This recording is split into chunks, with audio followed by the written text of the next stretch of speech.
सूरजपुर गांव में हरदेव अपनी पत्नी सावित्री और 2 साल की बेटी गौरी के साथ एक साधारण सा जीवन जीता था। उनका जीवन संघर्षों से भरा था, मगर बेटी की मुस्कान उनकी सारी थकान हर लेती थी। एक दिन सावित्री, हरदेव और छोटी गौरी जंगल से घास लेकर लौट रहे थे। चलते चलते सावित्री मुस्कुराकर कहती है कि आज उन्होंने इतनी घास काट ली है कि 2 दिन तक गाय अच्छे से खा सकेगी। वो गौरी की ओर देखकर कहती है, देखो गौरी कितनी खुश हो रही है। हरदेव हंसते हुए कहता है, सुबह से कितनी मेहनत की है, मगर गौरी की बात आते ही सारी थकान मिट जाती है। सावित्री भावुक होकर कहती है कि जब गौरी बड़ी होगी तो वो हर किसी की मदद करे और एक नेक दिल इंसान बने।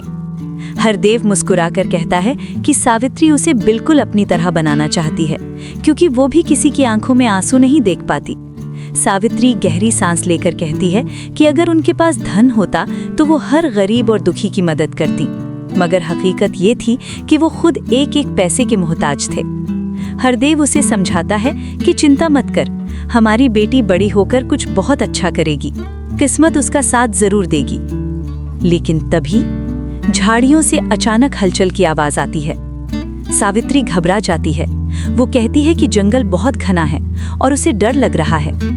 दोनों जल्दी जल्दी आगे बढ़ते हैं और तभी 2 डाकू उनके सामने आ खड़े होते हैं। डाकू उन्हें रोकते हैं और कहते हैं कि आगे नहीं जा सकते और चुपचाप अपनी बेटी उन्हें सौंप दो। सावित्री चीख उठती है। वो अपनी बेटी को सीने से लगाकर कहती है कि वो अपनी बेटी किसी को नहीं देगी। डाकू चाकू दिखाकर धमकाते हैं। सावित्री अपने हाथों की कंगन उतारकर देने को तैयार हो जाती है, मगर वो अपनी बच्ची को छोड़ देने की भीख मांगती है। लेकिन डाकुओं को धन नहीं चाहिए था, उन्हें सिर्फ बच्ची चाहिए थी। डाकू हरदेव और सावित्री को जोर से धक्का देते हैं, गौरी को छीनते हैं और झाड़ियों में गायब हो जाते हैं। सावित्री बेसुध होकर जमीन पर गिर जाती है और चीखती रह जाती है, मेरी बच्ची, मेरी गौरी। कुछ ही पलों में अघोरी बाबा कालू की झोपड़ी के पास पहुंचता है। कालू उसे देखकर हैरान हो जाता है और पूछता है कि वो इतनी जल्दी क्यों आ गए। अघोरी बाबा गुस्से में फट पड़ता है। वो कालू और भूरा को मूर्ख कहता है और बताता है कि जिस बच्ची को वे उठा लाए हैं वो उनके किसी काम की नहीं है। अघोरी बाबा कहता है कि ये बच्ची उनकी अपनी औलाद ही नहीं है, पता नहीं किसकी संतान उठाकर ले आए हैं। कालू और भूरा सन्न रह जाते हैं। उन्हें यकीन नहीं होता। वे कहते हैं कि उन्होंने तो बच्ची को उसके माँ बाप से छीन लिया था। लेकिन अघोरी बाबा साफ शब्दों में कहता है कि उससे कोई फर्क नहीं पड़ता। अगर बच्ची उनकी होती तो उसके हाथ से जल पीकर कोई भी अमर हो जाता। अघोरी बाबा उन्हें डांटते हुए कहता है कि जाकर सच्चाई पता करो और बच्ची को वहीं वापस छोड़ दो। कालू झुंझलाकर कहता है कि वो सही बच्ची लेकर आएगा। इसके बाद अघोरी बाबा वहां से चला जाता है। भूरा कालू से कहता है कि उसे कुछ समझ नहीं आ रहा। जिस तरह माँ बाप रो रहे थे, उसे तो पूरा यकीन था कि बच्ची उन्हीं की है। दोनों तय करते हैं कि जो होगा वही देखा जाएगा और बच्ची को वापस उसी झोपड़ी में छोड़ दिया जाए। कुछ ही देर में वे हरदेव और सावित्री की झोपड़ी पहुंचते हैं। सावित्री दौड़कर आती है और गौरी को अपने सीने से लगा लेती है। वो रोते हुए उनका धन्यवाद करती है और कहती है कि उन्होंने उनकी जान बचा ली। हरदेव भी भावुक होकर उनके पैर छूने लगता है। वो कहता है कि अपनी बच्ची के बिना वो बिन पानी मछली की तरह तड़प रहे थे। लेकिन तभी कालू सख्त लहजे में कहता है कि ये बच्ची उनकी नहीं है, किसी और की है। सावित्री चौंक जाती है। वो जोर देकर कहती है कि गौरी उनकी बेटी है और वो उसे 2 साल से पाल रहे हैं। उसी समय अघोरी बाबा वहां पहुंच जाता है। अघोरी बाबा मंत्रोच्चार करते हुए कहता है कि ये बच्ची उनकी नहीं है, उसने अपनी शक्तियों से सब देख लिया है। वो साफ कहता है कि अगर ये बच्ची उनकी होती तो इसके हाथ से जल पीकर कोई भी अमर हो सकता था। इतना कहकर अघोरी बाबा वहां से चला जाता है। कालू और भूरा भी ताना मारते हुए वहां से निकल जाते हैं। वे कहते हैं कि ये लोग तो नौटंकी कर रहे हैं और पता नहीं किसका बच्चा पाल रहे हैं। हरदेव भीतर ही भीतर टूट जाता है। उसके मन में सवाल उठने लगते हैं कि सब लोग ऐसा क्यों कह रहे हैं। क्या सच में इस बच्ची के पीछे कोई बड़ा रहस्य है? वो सावित्री से पूछता है कि क्या वो उससे कुछ छुपा रही है। सावित्री साफ इनकार कर देती है और कहती है कि गौरी उन्हीं की बेटी है। हरदेव के मन में शक घर कर जाता है, लेकिन वो कुछ नहीं कहता। रात गहराती है और आधी रात होते ही सावित्री चुपके से उठती है। अब जाना ही पड़ेगा, समय हो गया है। सावित्री धीरे धीरे झोपड़ी से बाहर निकलती है और घने जंगल की ओर बढ़ जाती है। घने जंगल के बीच से गुजरती हुई सावित्री राजमहल की ओर बढ़ती है। रात का सन्नाटा और पेड़ों की सरसराहट उसके डर को और गहरा कर रही थी। जैसे ही वो राजमहल के पास पहुंचती है, वहां खड़ा मंत्री जयपाल उसे देखकर राहत की सांस लेता है। वो आगे बढ़कर कहता है कि वो उसका ही इंतजार कर रहा था। सावित्री भारी मन से कहती है कि वही हुआ जिसका उसे डर था। अब ज्यादा दिनों तक सच्चाई छुपी नहीं रह सकती। मंत्री जयपाल उसे अंदर ले चलता है। राजमहल के भीतर महाराज रुद्रसेन और महारानी पद्मावती पहले से ही उसकी प्रतीक्षा कर रहे होते हैं। महाराज रुद्रसेन उससे पूछते हैं कि सब ठीक तो है और जो भी हुआ है साफ साफ बताए। सावित्री कांपती आवाज में बताती है कि 2 साल पहले महारानी पद्मावती के कहने पर उसने अपनी असली बच्ची उन्हें सौंप दी थी। गांव में फैली उस अफवाह के डर से कि उसकी बच्ची के हाथों में जादुई शक्ति है और जो उसके हाथ से पहला पानी पिएगा वो अमर हो जाएगा। उसी डर की वजह से राजकुमारी और उसकी बच्ची का अदला बदली कर दी गई थी। सावित्री बताती है कि उसी वजह से गांव में उथल पुथल मच गई। डाकुओं ने अपहरण किया और अब सबको शक होने लगा है। वो हाथ जोड़कर कहती है कि अब हरदेव भी उस पर संदेह करने लगा है, इसलिए उसकी असली बच्ची उसे वापस दे दी जाए। महाराज रुद्रसेन कहते हैं कि सावित्री की रक्षा करना उनका फर्ज है। उन्होंने जो किया वो प्रजा की सुरक्षा के लिए किया। महाराज बताते हैं कि उन्होंने राजकुमारी को एक ऐसे घर में रखा जहां कोई शक न करे, भले ही वहां गरीबी हो। लेकिन अब समय आ गया है। महाराज सावित्री से कहते हैं कि वो कुछ दिन और इंतजार करे। समय आने पर सब कुछ ठीक कर दिया जाएगा। सावित्री भारी मन से हामी भरती है और राजमहल से बाहर निकल आती है। लेकिन तभी झाड़ियों के पीछे कालू और भूरा सब कुछ छुप कर देख रहे होते हैं। अब दोनों को पूरा यकीन हो जाता है कि वो बच्ची वास्तव में राजकुमारी ही है। उसी वक्त महल के द्वार पर खड़े 2 सैनिक आपस में बातें करने लगते हैं। एक सैनिक बताता है कि जो औरत अभी महल से निकली है वही राजकुमारी को पाल रही है। दूसरा सैनिक हैरान होकर कहता है कि ये तो बहुत बड़ा अन्याय है। एक राजकुमारी गरीबी में और एक गरीब की बच्ची महल में। कालू ये सारी बातें सुन लेता है। उसकी आंखों में गुस्सा भर जाता है। अब उसे पूरा यकीन हो जाता है कि अघोरी बाबा सही कह रहा था। वो भूरा से कहता है कि अब उन्हें वही बच्ची हासिल करनी होगी जो इस समय राजमहल में है। और फिर दोनों तेजी से सावित्री के पीछे दौड़ पड़ते हैं। कालू और भूरा तेजी से आगे बढ़ते हैं और आधे रास्ते में सावित्री को घेर लेते हैं। कालू तंज कसते हुए पूछता है कि इतनी रात गए इतनी जल्दी कहाँ जा रही हो। सावित्री घबराकर उन्हें छोड़ देने को कहती है, मगर अब सच्चाई उनके सामने आ चुकी थी।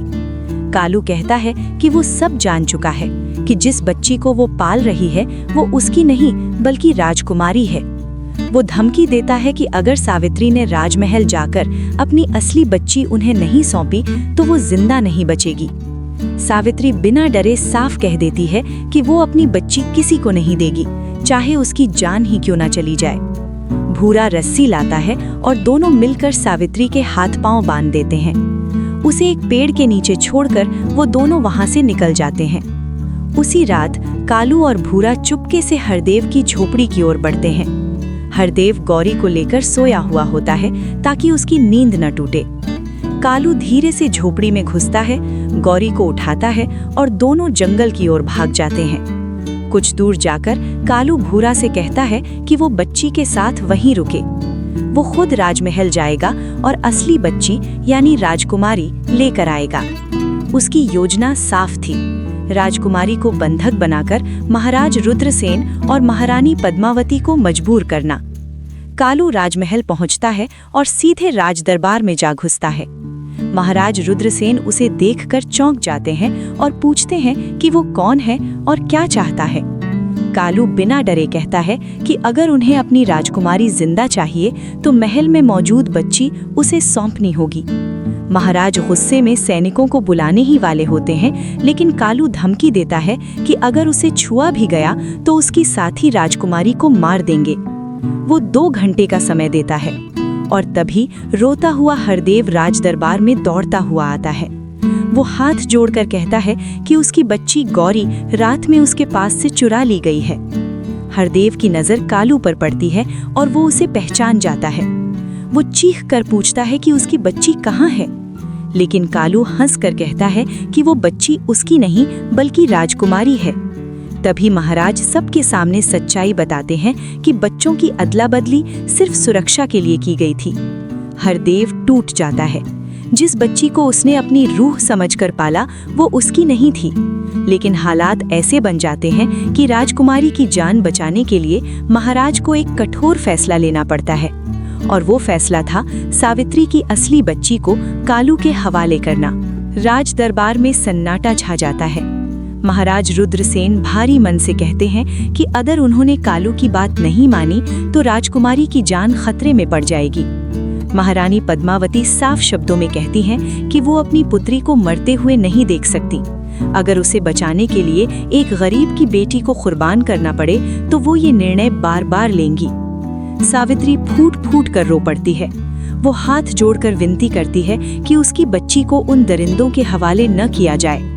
वो कहती है कि उसकी बेटी निर्दोष है, लेकिन महारानी पद्मावती कहती है कि उनकी बेटी राजवंश की वारिस है और पूरे राज्य की धड़कन। महाराज रुद्रसेन आदेश देते हैं कि मंत्री जयपाल जाकर बच्ची को कालू को सौंप दें। कुछ ही देर में मंत्री जयपाल बच्ची को लेकर लौटते हैं और उसे कालू को सौंप देते हैं। कालू हंसते हुए कहता है कि वो जल्द ही राजकुमारी को वापस लौटा देगा।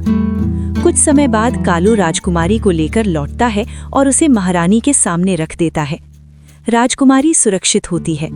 कालू पलटकर जाने लगता है, लेकिन महारानी चुपचाप उसका पीछा करती हैं।